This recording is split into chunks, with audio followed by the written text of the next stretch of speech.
What's up, everybody, and welcome back to Fireside Giants. I'm your host, Anthony Vardo, joined by my co-host, Alex Wilson. Today, we all know that the New York Giants linebacker core is a problem. It was an absolute mess, and it was on full display just how bad it was in the divisional round of the 2023 NFL playoffs when the Giants suffered a devastating defeat to the Philadelphia Eagles. That linebacker core was putrid, and if you look at the stats throughout the 2022 season, no one on that linebacker core got above a 70 overall PFF grade last season. So, abysmal group that needs to be upgraded this offseason, but how can the Giants upgrade it? We've gone over a couple of different ideas so far on this channel. We mentioned David Long, a potential free agent target for the Giants who used to play for the Tennessee Titans, and now we want to take a look at someone in the 2023 NFL Draft. The Giants holding the 25th overall pick. There is a player in mind that I really like. I think that he could project well in the NFL, especially in Wink Martindale's scheme. It's Trenton Simpson out of Clemson. He could be a top target for the Giants with the 25th overall pick, so we're going to go ahead, dive into Simpson, discuss why he makes sense for the Giants. But before we dive into all of that, make sure to leave a like if you enjoy this episode and subscribe to the channel if you're new. Ring the bell so you don't miss an episode. But without further ado, Alex, how are you doing today, my friend? Could not be better, my man. I mean, look, this linebacker core, guys, and I know you guys all feel the same way. It's time. It's time. It's been too long, okay? We haven't had a legitimate linebacker in what feels like decades, okay? We don't invest a lot of capital at the position. Blake Martinez is probably our biggest investment over the last couple of years. And you know what he did for us? He helped us stop the run. And he did a really damn good job of it, by the way. You know what I mean? We needed that so bad. And it kind of served as a wake-up call to me. And I imagine a lot of other people. Blake Martinez, not a great, pass coverage guy by any means. But the guy collects 150-plus tackles a year on a pretty much consistent basis. We need a guy that can help us at the second level, an athletic freak. And, to make it even better, Trenton Simpson, guy you just mentioned, one of the best coverage linebackers in the draft class, if not the best coverage linebacker in the draft class. We haven't had a linebacker that can cover in a very, very long time. And you want to know the position that kicks the shit out of us every single year? Tight end. You know what Trenton Simpson would help us do? Stop tight ends. So that would be kind of a nice addition to this defense. I'll tell you that right now. But Trenton Simpson isn't just a pass coverage kind of linebacker. He's also a freak athlete that could help us tremendously in stopping the run. Now, some scouts, some people will say, the draft deck or whatever, will say that, he has some liabilities maybe as a run stopper in terms of maybe he's just not developed enough there yet. I wouldn't coin liabilities. I'd rather say more so undeveloped variables to his game. I say there is a lot of room for growth. That's okay. You want prospects that have room to grow. Why would you want a player coming out of college that has already reached his ceiling? That would make no sense.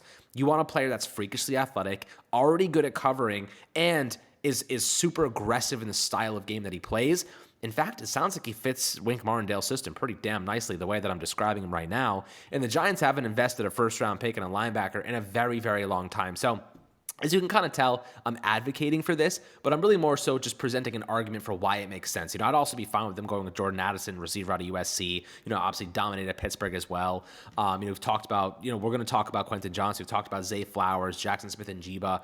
There's a lot of different film reviews you want to kind of execute in the coming weeks here, but, it's definitely worthwhile discussing LB1, Trenton Simpson out of Clemson, and what he did for them last year. He was a former 5-star recruit, comes from a military family. He's disciplined. He's athletic. He knows how to get the job done, and he would fit a team like the Giants perfectly because he would take to the coaching really, really well. And if you didn't just hear, Wink Martindale actually just fell out of the running for the Colts job, so he's coming back. Really, really great that we get to keep Wink Martindale, one of the best DCs in the entire league, and a guy that really helped maximize a lot of talent on this roster, or rather lack of talent on this roster, really elevated everybody. So when you have a coach or a coaching staff that is capable of getting that much value out of guys that really shouldn't be starting at the NFL level, you want to keep those guys around. And, you have a first-round pick like Trenton Simpson, ton of potential, really good pass coverage linebacker, a lot of potential in stopping the run, aggressive, he's fast, he's quick, good tackler. That's someone you want to mix in with good coaching. If I'm Joe Shane, if I'm Brian Dable, and I'm looking at this draft class and I'm saying, what do we need here? It's hard to pass on a guy like Jordan Addison if he's there, but it's also hard to pass on a guy like Trenton Simpson. So, Anthony, when you're looking at Simpson, his athleticism, why do you think he fits this mold quite nicely for the Giants? And do you think there's a realistic opportunity for them at 25 to find themselves an LB1 and finally invest that significant amount of capital in solving this position once and for all?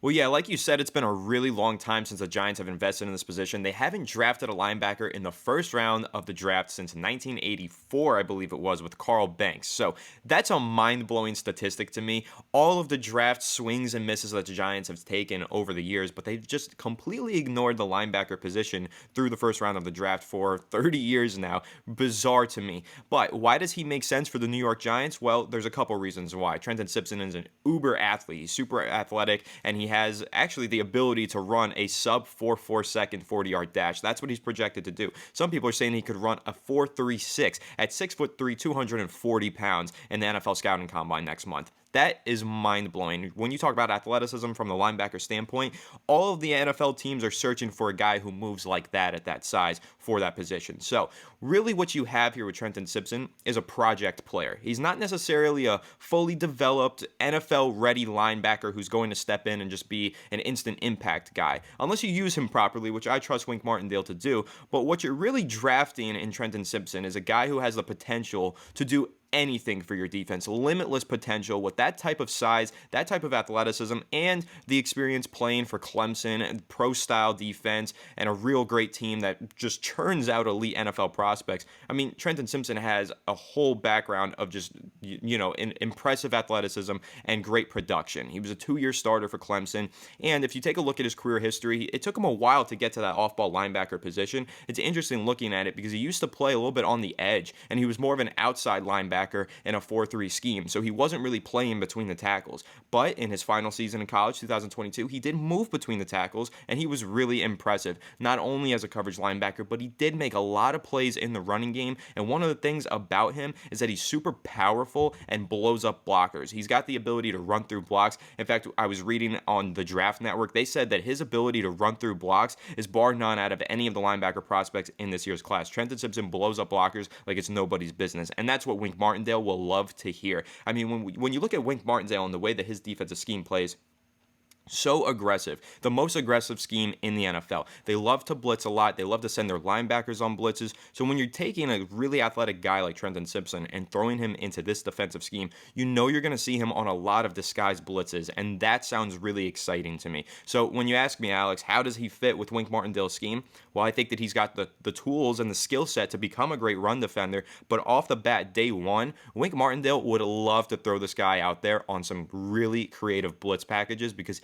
no one's getting to the quarterback faster than Trenton Simpson from that linebacker position. So when you're talking about A-gap blitzes, just a blitz right through that center, that's Trenton Simpson. He'll blow up a center, he'll get to the quarterback, and that sounds really exciting. Just imagine stacking Dexter Lawrence and then this super athletic young linebacker and Trenton Simpson right behind him, and then putting that pressure through the interior. That sounds really enticing to me. You mentioned it though, Alex, there's a lot of wide receiver prospects in this year's draft that fans are probably going to want in favor of a linebacker, but what if all those receivers come off the board? Because it is such a stacked class at the receiver position this year. There's a lot of receivers and there's a lot of teams that need a playmaker. So there's a realistic opportunity that the Giants don't have the opportunity to get a Addison, to get a Jackson Smith and Jiba, any of those guys that we've been discussing, and they might have to settle on finding that linebacker prospect. And I think that when you look at it, Trenton Simpson is kind of clear in a way the best linebacker prospect in this year's draft because he just has all of those tools. And again, when you're in the NFL draft, you're not always going for the best player, the player who produced the most.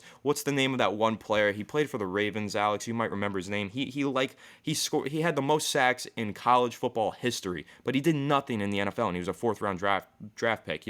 It's not always about the stats that you put up in college, right? It's about the tools that you have entering the NFL and what a good coach can do with those tools. And I think that when you look at a guy like Trenton Simpson, no one has better tools, and I don't trust a coach better than Wink Martindale to make use of those tools and turn him into a stud. Yeah, so, this is how I'd kind of go about if the Giants were going to go for Trenton Simpson. This is kind of the strategy I would go with, okay? I'm not gonna draft him with the thought in mind that he's gonna be your elite run-stopping linebacker. I would want to pair him with a good primary focus, a guy that just all he does is rack up tackles and stop the run. Like that's his primary goal. I think that's kind of the guy I'd like to pair him with. Now, if you're going to spend a first-round pick on a guy like Trenton Simpson, you're obviously not going to be wanting to spend a lot of money on a linebacker to pair with him because it's just too much capital to spend. So I'm going to throw out a really random name out there that probably nobody knows, and he's a Detroit Lions linebacker, Alex Anzalone. This is a player who last year played over 1,000 snaps for the Detroit Lions. He had 125 total tackles, okay? 125 total tackles, 21 total pressures, 5 quarterback hits, 2 sacks, 14 hurries. He's a pretty solid tackler. He's a decent run defender, and he's cheap as hell, okay? This is a player who is 28 years old, former third-round pick back in 2017 from the New Orleans Saints, Florida Gators product. This is a guy who would be a nice pairing with the Trenton Simpson, allowing him to really expand on his strengths. You know what I mean? Like, good coaching lets players play to their strengths. And, when you're looking at Simpson, he's a great coverage linebacker. He's athletic. He wants to blitz. He wants to run. He wants to get after the quarterback. He wants to shoot the gaps. Let him do that. You know what I mean? Blake Martinez, what made Blake Martinez so good, right? It wasn't the fact that he was shooting gaps. It wasn't the fact that he was rushing the passer. It wasn't the fact that he was, covering tight ends or whatever it might be. He would sit there at the second level. He would just stand there, and when the gaps opened up, he would plug them. He would fill them, and he would collect those tackles, and that's what he did. He mitigated big chunk yardage plays, essentially. That's what Blake Martinez's role was. Cap those big plays, plug those holes, and essentially keep those runs to 5-6 yards max. Don't let them be 20-30 yards. That's what a guy like Alex Anzalone can do for you. He can play that kind of mitigation role in terms of not allowing big yardage plays and allow Trenton Simpson to be aggressive, because that's where he needs to be. Last year, Clemson tried to put him in this stacked linebacker role, and where he kind of sat back and tried to collect tackles, and he kind of got buried in the bodies and essentially was phased out of the game at times because they wanted him to be a traditional linebacker and just be like that guy, But I think that's the worst way to use a player like this. He is a freak athlete. He is aggressive. He wants to run. He wants to attack. And who does that align perfectly with? Wink Martindale. I mean, the guy's freaking tailor-made for a Wink Martindale defense. And pairing him with a run-stopping linebacker that they can have and just be like, you know what, Alex Anzalone, go there, play conservative, and just stop those big runs from happening. Stay at the second level and just collect those. We're going to pay you a cheap contract, and you can just basically just pad your stats. And we're going to take Trenton Simpson, and we're going to ask him to just go freaking balls to the wall and go hard every single play and aggressive and attack and rush the passer and do everything that we want him to do and cover tight ends. And then you're going to be in a good situation at linebacker. You know what I mean? That seems like a good combination to me. And for what it's worth, Alex Anzalone, I just picked that name out of the hat because he's a cheaper option, and he had a lot of tackles last year, so he kind of fits the molds of what Blake Martinez did for us in the past. So I figured, okay, a similar strategy, a similar kind of style of play there could fit this defense, especially if you pair him with an aggressor like Trenton Simpson. But I like the complement of having a conservative and a aggressive style linebacker. He's a guy that can rush off the edge. He can, delay blitz. He can do so many things for you. Simpson, that is. You got to let him play to that. You can't hold him back by playing him as a conservative, second level linebacker. You got to just unleash him, man. This is like a dog, ready to attack. You got to let him go. And do what he's got to do, because that's ultimately what his style of play is. That's what he loves to do, and he'll get better as they give him the ability to do that. They give him the green light to play to his strengths. And I think that that's a good combination. So what are your thoughts about that? Bringing in a guy that just kind of collects tackles and, kind of can play conservative and just mitigate big plays, and then pairing him with an aggressive player like Simpson who can just go all out and make those, you talk about playmaker, you talk about turnovers, you talk about difference-making situations, difference-making snaps and plays. Trenton Simpson can do a lot of those things. You don't want to take that variable away from him by forcing him into the second-level conservative linebacker role.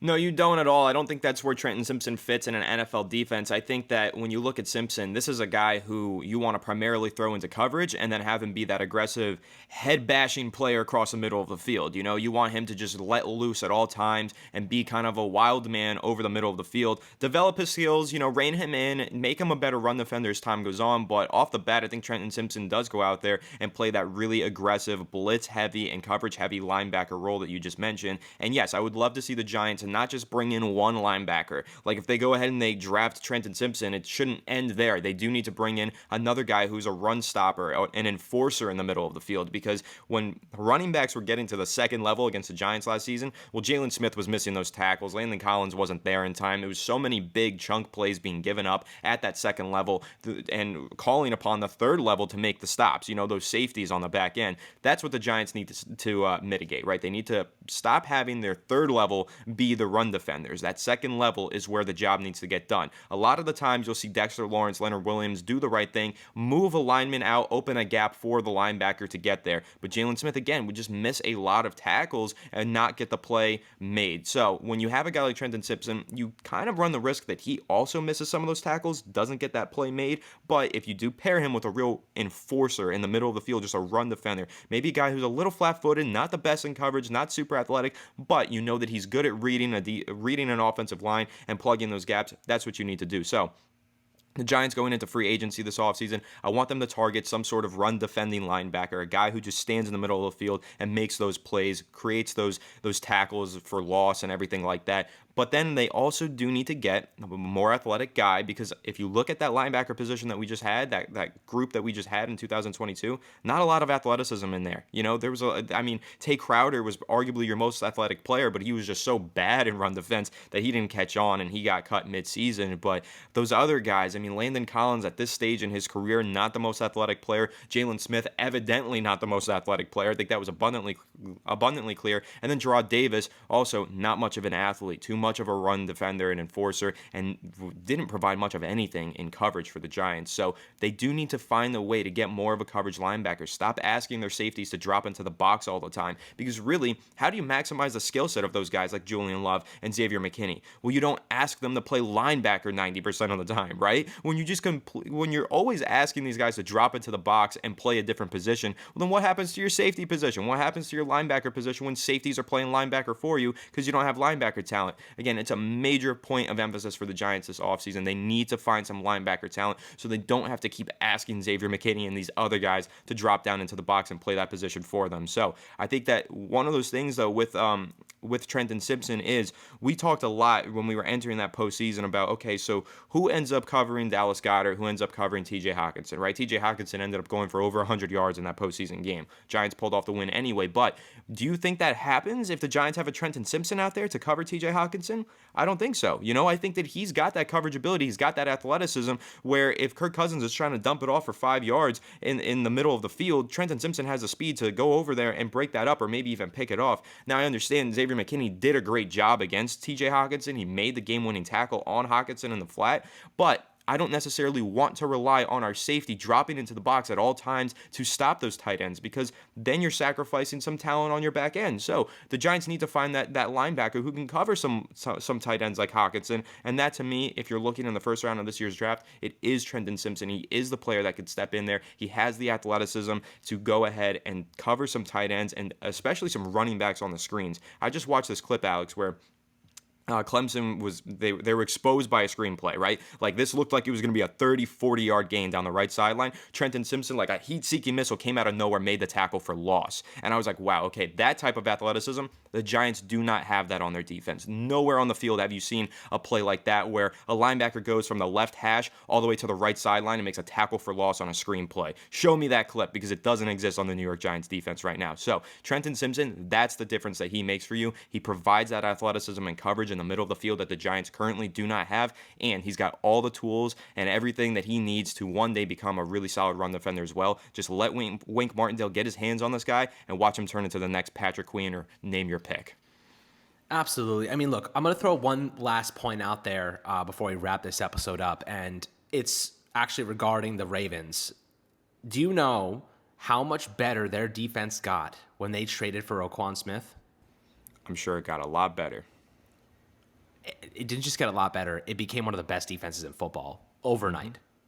So, okay, let me give you an example of what a great and for some reason there's a kind of a narrative going on right now that like linebackers aren't that important, and I get it. Like, having a good compared to a great linebacker, there's a big difference. You know what I mean? Roquan Smith is a great game-changing linebacker, but the impact of having one, the value of having one of those guys and taking a shot on a guy like Trenton Simpson who could be one of those guys, it's worth it sometimes, because the Ravens went from having the 22nd ranked defense in football in points per game. After they acquired Roquan Smith, you know what they freaking catapulted to? They were catapulted to the second ranked defense in points per game. He changed their entire defense. One single player, stopping the run, covering whatever it might be, being the mic. Having a great linebacker can be the difference between a good and a great defense, or a bad and a great defense. You know what I mean? It's a narrative that should be put to bed. And I think that, yes, you can get a lot of value from linebackers that aren't great, but why did the Giants lose this season? Pretty much any game. If you're looking at, if you're disregarding the offense, they lost because they couldn't stop the run. You know what I mean? And they couldn't stop the run because they didn't have any freaking linebackers. And, you can't. Leonard Williams and Dexter Lawrence are tremendous run stoppers. Kayvon Thibodeau was a good run stopper. Jihad Ward, great run stopper. They just didn't have anyone at the second level to help clean up those plays. Dexter Lawrence and Leonard Williams set them up to collect these tackles, and they would miss them 15 to 25% of the time. Why do you think Tate Crowder was cut? He was cut after having a 20+% missed tackle rate. Every 4 runs, or every 5 runs, every 5 rushing attempts, Tate Crowder would miss a tackle. That's unacceptable. You know what I mean? It's freaking terrible. They need guys who can wrap these players up. They need guys who will be aggressive, can collect tackles for a loss. Trenton Simpson had 12.5 tackles for a loss in 2021.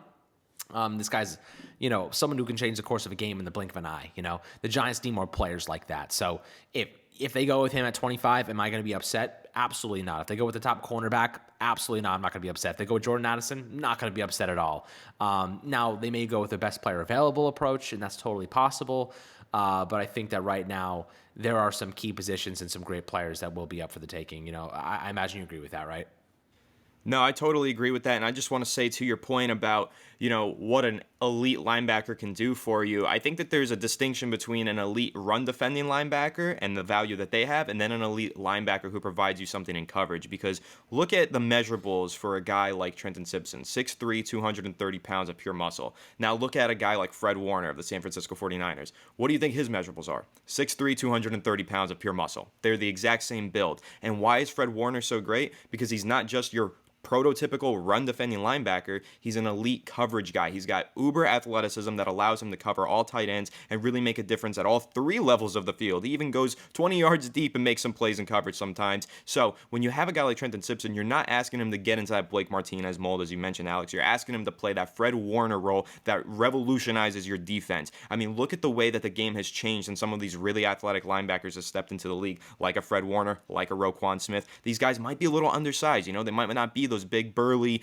stand in the middle of the field, make the run stop guys, but that coverage ability that those players have changes your defense and allows you to do so much more on every level of your scheme. So when you're looking at guys like Fred Warner, Roquan Smith, the athleticism that they bring and the coverage ability that they bring, that's what you're hoping to get out of a guy like Trenton Simpson. Now, I'm not saying he's got the same talent level as those guys. Again, those are elite, all-pro level NFL linebackers, but when you're looking at his tools and where he projects, he has the ability to do some of those things with some proper coaching. So that's why I'm falling in love with this prospect, Trenton Simpson. He's just one of those players that has all the tools to be molded into one of those elite all-pro level Fred Warner-esque linebackers. Absolutely. And look, I'm going to throw out one last just appreciation message, okay? One last appreciation message to Brian Daboll for winning Coach of the Year last night.